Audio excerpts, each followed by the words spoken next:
ಕೇಂದ್ರದಲ್ಲಿರುವಂಥ ನಮ್ಮ ಭಾರತದ ಪ್ರಧಾನಮಂತ್ರಿ ನರೇಂದ್ರ ಮೋದಿ ಅವರಿಗೆ ಹಾಗೂ ಗೃಹ ಮಂತ್ರಿ ಅಮಿತ್ ಶಾ ಅವರು ಏನು ಲೋಕಸಭೆಯಲ್ಲಿ ಇವತ್ತು ಈ ದೇಶದ ಅತ್ಯಂತ ಕರಾಳವಾದಂಥ ಕಾಂಗ್ರೆಸ್ಸಿನ ಶಾಪಗ್ರಸ್ತವಾದಂಥ ಒಂದು ಬಿಲ್ಲು ತಿದ್ದುಪಡಿಯಾಗಿದೆ.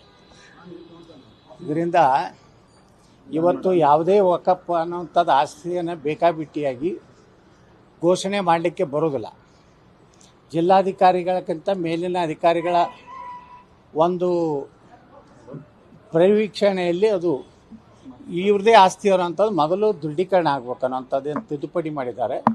ಇದರಿಂದ ಇಡೀ ದೇಶದಲ್ಲಿ ಇವತ್ತು ವಕಫ್ದವರು ಏನು ಟ್ರಿಬ್ಯುನಲ್ದಲ್ಲಿ ಇವತ್ತು ವಿಧಾನಸೌಧನೂ ನಮ್ಮದೇ, ಹೈಕೋರ್ಟ್ ನಮ್ಮದೇ, ಭಾರತದ ಪಾರ್ಲಿಮೆಂಟ್ ನಮ್ಮದೇ ಅನ್ನೋಂಥ ಒಂದೇನು ಅವರ ಒಂದು ರೀತಿ ಇಡೀ ದೇಶನೇ ನಮ್ಮದೇ ಅನ್ನೋಂಥ ಲೆಕ್ಕದಲ್ಲಿ ಏನು ಮಾತಾಡ್ತಾಯಿದ್ರು, ಅದಕ್ಕೆ ಒಂದು ಕಡಿವಾಣ ಹಾಕಿದ್ದಾರೆ.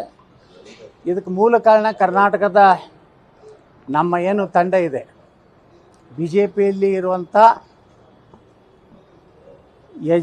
ಏನು ವಿಜೇಂದ್ರ ಚೇಲಾಗಳನ್ನು ಬಿಟ್ಟು ನಿಜವಾಗಿಯೂ ನಮ್ಮ ದೇಶದ ಜನರ ಪರವಾಗಿ, ನಮ್ಮ ರೈತರ ಪರವಾಗಿ, ನಮ್ಮ ಮಠ ಮಾನ್ಯಗಳ ಪರವಾಗಿ ಮತ್ತು ನಮ್ಮ ಸರ್ಕಾರದ ಆಸ್ತಿಯ ಪರವಾಗಿ ಹೋರಾಟ ಮಾಡಿದವರು ನಾವು ಮೊದಲು ಪ್ರಾರಂಭ ಮಾಡಿದವರು.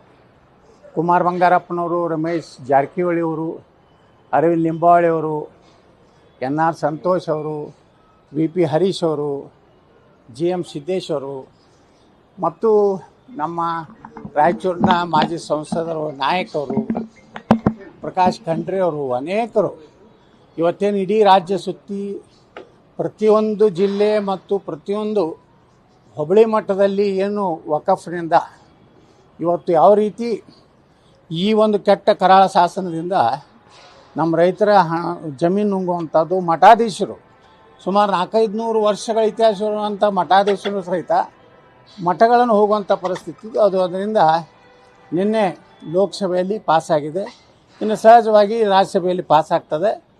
ಇನ್ನು ಮುಂದೆ ವಕಫ್ ಯಾವ್ದು ಬೇಕಾದರೂ ಆಸ್ತಿಯನ್ನು ಕ್ಲೇಮ್ ಮಾಡಲಿಕ್ಕೆ ಅಧಿಕಾರ ಇರುವುದಿಲ್ಲ. ಅದಕ್ಕೆ ನಾನು ಇದನ್ನು ಹೃದಯಪೂರ್ವಕವಾಗಿ ಸ್ವಾಗತ ಬಯಸ್ತೇನೆ. ಈಗ ಬೆಲೆ ಏರಿಕೆ ವಿರುದ್ಧ ವಿಜಯೇಂದ್ರ ಮತ್ತು ಬಿ ಜೆ ಪಿಯಿಂದ ಇದು ಪ್ರತಿಭಟನೆ ಅಹೋರಾತ್ರಿ ಪ್ರತಿಭಟನೆ ನಡೆಸ್ತಾ ಇದ್ದಾರೆ ಸರ್. ಮತ್ತೊಂದು ಕಡೆಯಾಗಿ ಇವತ್ತು ಯಡಿಯೂರಪ್ಪನವರು ಕೂಡ ಪ್ರತಿಭಟನೆಯಲ್ಲಿ ಭಾಗವಹಿಸಿದ್ದಾರೆ ಸರ್. ಯಡಿಯೂರಪ್ಪ ತನ್ನ ಮಗನ ರಕ್ಷಣೆಗಾಗಿ ಭಾಗವಹಿಸ್ತಾ ಇದ್ದಾರೆ, ಬಿ ಜೆ ಪಿ ಸಲುವಾಗಿ ಅಲ್ಲ. ತನ್ನ ನಂತರ ಏನಾದರೂ ಸಾಯುವುದಕ್ಕಿಂತ ಮುಂಚೆ ಮುಖ್ಯಮಂತ್ರಿಯಾಗಿ ನೋಡಬೇಕು, ಇನ್ನಷ್ಟು ಕರ್ನಾಟಕವನ್ನು ಲೂಟಿ ಮಾಡಬೇಕಂತೇಳಿ, ಇನ್ನಷ್ಟು ಸಂಪತ್ತು ಈಗ ಬರೇ ಮಾರಿಸಸ್ಸು, ದುಬೈ ಅಂತಲ್ಲಿಂತಲ್ಲಿದೆ, ಇಡೀ ಜಗತ್ತಿನ ಎಲ್ಲ ರಾಷ್ಟ್ರಗಳಲ್ಲಿ ಆಸ್ತಿ ಮಾಡಬೇಕು ಅನ್ನೋದ್ರ ಸಲುವಾಗಿ ಪಾಪ ಅಷ್ಟು ವಯಸ್ಸಾದ್ರೂ ಮನೆಯಾಗ ಕುಂಡ್ರಲಾರ್ದೇ ಇವತ್ತು ಹೊರಗೆ ಬಂದು ಹೋರಾಟ ಮಾಡ್ತಾ ಇರೋದು ಈ ರಾಜ್ಯದ ಬಡವರ ಸಲುವಾಗಲ್ಲ, ಈ ರಾಜ್ಯದ ರೈತರ ಸಲುವಾಗಲ್ಲ, ತನ್ನ ಮಗನ ಒಂದು ಕುರ್ಚಿ ಗಟ್ಟಿ ಮಾಡಲಿಕ್ಕೆ. ಯಾಕಂದರೆ ಇದೇ ರೀತಿ ಬ್ಲ್ಯಾಕ್ ಮೇಲ್ ಮಾಡಿ, ಅಮಿತ್ ಶಾ ಅವ್ರಿಗೆ ಬ್ಲ್ಯಾಕ್ ಮೇಲ್ ಮಾಡಿ ಎಲ್ಲ ನನ್ನ ಮಗನ ತೆಗೆದುಬಿಟ್ರೆ, ಯತ್ನಾಳ್ ಹೊರಗೆ ಹಾಕದಿದ್ರೆ ನಾನು ನೇಣು ಹಾಕೋತೀನೋ ಅಂತ ಕೆಳಮಟ್ಟದ ರಾಜಕಾರಣ ಮಾಡ್ಕೊಂಡು ಯಡಿಯೂರಪ್ಪ ಇವತ್ತು ಕೊನೆಯ ದಿನಗಳನ್ನು ನೆನೆಸ್ತಾ ಇದ್ದಾರೆ. ಹೈಕಮಾಂಡ್ ಕೂಡ ಯಡಿಯೂರಪ್ಪನವ್ರಿಗೆ ಸ್ವಲ್ಪ ಎದುರು ಈ ರೀತಿ ನಿಮ್ಮನ್ನು ಉಚ್ಚಾಟನೆ ಮಾಡಿದ್ದೀನಿ ನೋಡಿರಿ. ಸತತವಾಗಿ ಆ ಲಿಂಗಾಯತರು ನನ್ನ ಜೊತೆಗಿದ್ದಾರೆ. ನಾ ಹೇಳಿನಲ್ರಿ, ಅವ್ರು ಲಿಂಗಾಯತರು ಎಲ್ಲ ಪ್ರೂಫ್ ಕೊಡಲಿ. ಯಡಿಯೂರಪ್ಪ ಬುಕ್ಕನಕೇರಿ ತನ್ನ ಸಾಲಿ ಸರ್ಟಿಫಿಕೇಟ್ ಪ್ರೂಫ್ ಕೊಡಲಿ. ಸುಮ್ಮನೆ ಲಿಂಗಾಯತರು ವೀರಶೈವರನ್ನು ತಿಳ್ಕೊಂಡು ಒಂದು 4 ಮಠಾಧೀಶರನ್ನ ಹಿಡ್ಕೊಂಡು ಅವ್ರನ್ನ ಇಟ್ಟು ದುಡ್ಡು ಕೊಟ್ಟು ಅವ್ರ ಕಡೆಯಿಂದ ಸ್ಟೇಟ್ಮೆಂಟ್ ಕೊಡಿಸೋದು.